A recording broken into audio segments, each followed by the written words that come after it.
నమస్తే, నేను మీ యాంకర్ జాకీర్ హుస్సేన్. తుఫాన్కి ముందు ఏ విధంగా ప్రశాంతంగా ఉంటుందో ఇప్పుడు అట్లానే ఢిల్లీలో బీజేపీ అంతర్గతం కూడా అట్లానే నెలకొన్నట్టు కనిపిస్తోంది. సో బీజేపీ అంతర్గతం ఏంటి తెలుసుకునే ప్రయత్నం చేద్దాం. ప్రస్తుతం మనతోటి సీనియర్ జర్నలిస్ట్ సిఎస్ రావు గారు ఉన్నారు. వెల్కమ్ చెప్పేద్దాం. Hi sir. హలో సార్, ఇప్పుడు బీజేపీ ఢిల్లీలో అసలు దాని అంతర్గతం ఎట్లా ఉంది, ఏంటి అంటే అని చెప్తారు? జనరల్గా ఎప్పుడు హడావుడి చేసేటువంటి వాళ్ళు సైలెంట్గా ఉన్నారు అనుకో, ఖచ్చితంగా ఆలోచిస్తాం కదా ఏంటి వాళ్ళు సైలెంట్గా ఉన్నారు అని.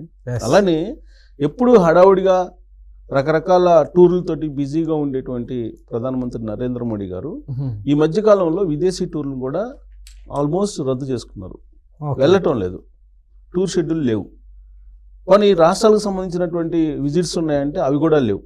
ఎప్పటి నుంచి లేవు? ఆర్ఎస్ఎస్ ప్రధాన కార్యాలయం నాగపూర్కి వచ్చి వెళ్ళిన తర్వాత నుంచి ఆయన విదేశీ టూర్లు లేవు, రాష్ట్రాలకు సంబంధించిన టూర్లు లేవు. వాస్తవంగా షెడ్యూల్ ప్రకారం అయితే కనుక అమరావతికి రావాలి, అవును. కానీ అమరావతి టూర్ని పోస్ట్పోన్ చేస్తున్నారు మేకి. అంటే ఈ మధ్యకాలంలో రీసెంట్గా ఒక 2 వీక్స్ నుంచి బీజేపీలో అంతర్గతంగా ఏం జరుగుతుంది అనే దాని మీద ఢిల్లీలో చర్చ జరుగుతుంది. బట్ బీజేపీలో మాత్రం ఒక ప్రశాంతమైనటువంటి వాతావరణం కనిపిస్తోంది. అంటే తుఫాను రావడానికి ముందు ప్రశాంతత ఏ విధంగా అయితే ఉంటుందో ఆ తరహాలో ఉంది. దీనికి సంకేతం ఏంటి, రాబోయేటువంటి పరిణామాలు ఏ విధంగా ఉండబోతున్నాయి అనే దాని మీద రకరకాలుగా చర్చ జరుగుతుంది. నోట్ల రద్దు సమయంలో ఇలాంటి పరిస్థితే ఉండేది, జిఎస్టీ అనౌన్స్ చేసినప్పుడు ఇలాంటి పరిస్థితే ఉండేది, 370 రద్దు ముందు కూడా ఇలాంటి పరిస్థితి ఉండేది. అంటే ఏదైనా ఒక సంచలనమైనటువంటి నిర్ణయాలు వెలువరించడానికి ముందుగా బీజేపీలో అంతర్గతంగా ఏదో చర్చలు జరుగుతూ ఉంటాయి, అవి బయటికి రావు. అంటే ఇప్పుడు ఎలాంటి రాబోతున్నాయి డెసిషన్స్? అదే విధానపరమైనటువంటి డెసిషన్స్ వచ్చే అవకాశం ఉందా, లేదా సంస్థాగతమైనటువంటి మార్పులకు సంబంధించినటువంటి నిర్ణయాలు బయటకు వచ్చే అవకాశం ఉందా అనే దాని మీద చర్చ జరుగుతుంది. సంస్థాగతంగా అయితే కనుక జనరల్గా ఇప్పుడు జాతీయ అధ్యక్షుడిని మార్చాలి. ప్రస్తుతం జేపీ నడ్డా గారు జాతీయ అధ్యక్షుడిగా ఉన్నారు, ఆయన్ని మార్చాలి. మరి ఆయన బదులు ఎవరిని జాతీయ అధ్యక్షుడిగా నియమించాలి బీజేపీ తరఫు నుంచి అనేటువంటి చర్చ జరుగుతుంది. ఈ నియామకం వెనుక దక్షిణ భారతదేశం, ఉత్తర భారతదేశం అనేటువంటి ఒక లాజిక్ కూడా నడుస్తుంది. సో ఈ క్రమంలో దక్షిణ భారతదేశం నుంచి ఎవరున్నారు, ఎవరికి ఆ పదవి ఇవ్వాలి అనే దాని మీద కూడా అంతర్గతంగా చర్చ జరుగుతూ ఉండవచ్చు. ఒకటి. రెండు ఏంటంటే కొన్ని రాష్ట్రాలకు సంబంధించి బీజేపీ అధ్యక్షులను మార్చాలి. ప్రత్యేకించి తెలుగు రాష్ట్రాలకు సంబంధించిన బీజేపీ అధ్యక్షులు, తెలంగాణ బీజేపీ అధ్యక్షులను మార్చాలి, అలాగే ఆంధ్రప్రదేశ్ బీజేపీ అధ్యక్షురాలను కూడా మారుస్తారు అని చెప్పి అంటున్నారు. అలాగే తమిళనాడు ఆల్రెడీ అన్నామలై రాజీనామా చేశారు తమిళనాడు బీజేపీ అధ్యక్ష పదవికి, మరి అక్కడ అధ్యక్షుడిని నియమించాలి. అలాగే ఒక 4-5 రాష్ట్రాల్లో బీజేపీ అధ్యక్షులను కూడా నియమించాలి. దాని మీద కూడా కసరత్తు చేస్తూ ఉండొచ్చు. 2. 3. రాజ్యాంగపరమైనటువంటి నిర్ణయాలు ఏమన్నా వచ్చే అవకాశం ఉందా? రాష్ట్రాల్లో దాదాపుగా గవర్నర్లని 5గురిని కొత్తగా నియమించేటువంటి అవకాశం ఉంది అనేది ఒకటి. ఇప్పుడున్నటువంటి గవర్నర్లని మార్చేటువంటి అవకాశం ఉంది అనేది కూడా ఇంకోటి వినిపిస్తుంది. సో గవర్నర్ల నియామకం ఉంటుందని చాలా కాలంగా వినిపిస్తుంది, కానీ ఇప్పటివరకు ఇంప్లిమెంట్ కాలా. సో అది ఇంప్లిమెంట్ చేస్తారు త్వరలో. రాబోయేటువంటి రోజుల్లో 5 రాష్ట్రాలకి గవర్నర్లను కొత్తగా నియమిస్తారు అనేది ఒకటి, ఎగ్జిస్టెన్స్గా ఉన్న గవర్నర్లను మారుస్తారు అనేది ఇంకొకటి. ఇక మంత్రివర్గ విస్తరణ, ఆల్రెడీ నరేంద్ర మోడీ గారు 3వ ప్రధానమంత్రి అయిన తర్వాత మంత్రివర్గ విస్తరణ అనేది జరగలేదు, షఫ్లింగ్ జరగలేదు, విస్తరణ కూడా జరగలేదు. అది జరగబోతుంది, కొత్త వాళ్ళకి అవకాశం ఉంటుంది అనేటువంటిది కూడా వినిపిస్తుంది. అంటే యంగ్స్టర్స్కి కొత్త వాళ్ళకి అవకాశం ఇవ్వాలి ఈసారి అనేటువంటి ఒక చర్చ ఢిల్లీ వేదికగా చేసుకొని జరుగుతుంది. సో ఇది సంస్థాగతంగా కానీ లేదంటే రాజ్యాంగ పరంగా కానీ పార్టీ పరంగా కానీ ఒక చర్చనీయాంశమైనటువంటి అంశాలు. వీటికి భిన్నంగా ఇంకేమైనా ఉన్నాయా, ఉండే అవకాశం ఉందని అంటే బీజేపీకి సంబంధించినటువంటి గత అనౌన్స్మెంట్ని కనుక మనం ఒకసారి గుర్తు చేసుకుంటే ఉండే అవకాశం ఉందని కూడా చెప్పచ్చు. మరి ఏం ఉండే అవకాశం ఉంది అని అంటే 2 మిగిలి ఉన్నాయి బీజేపీ సంచలనమైనటువంటి నిర్ణయాల్లో. ఒకటి POK, పాకిస్తాన్ ఆక్రమిత కాశ్మీర్ విషయంలో ఏం చేయాలి అనే దాని మీద ఒక చర్చ జరుగుతుంది. ఈ మధ్యకాలంలోనే జమ్మూ కాశ్మీర్ ముఖ్యమంత్రి కూడా మాట్లాడారు.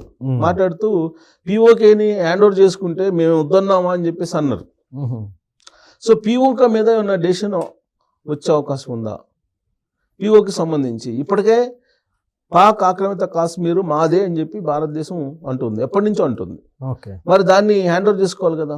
ఇప్పుడు 317 అయితే రద్దు చేశారు. అక్కడ జమ్మూ కాశ్మీర్కి ఉన్నటువంటి స్వయం ప్రతిపత్తి లేదు, ఇప్పుడు భారతదేశంలో భాగం అయిపోయింది. ఇంతకు ముందు అలా కాకుండా స్వతంత్ర ప్రతిపత్తి గల దేశం రాష్ట్రంగా ఉండేది, కానీ అక్కడ 2 జెండాలు ఎగిరాయి.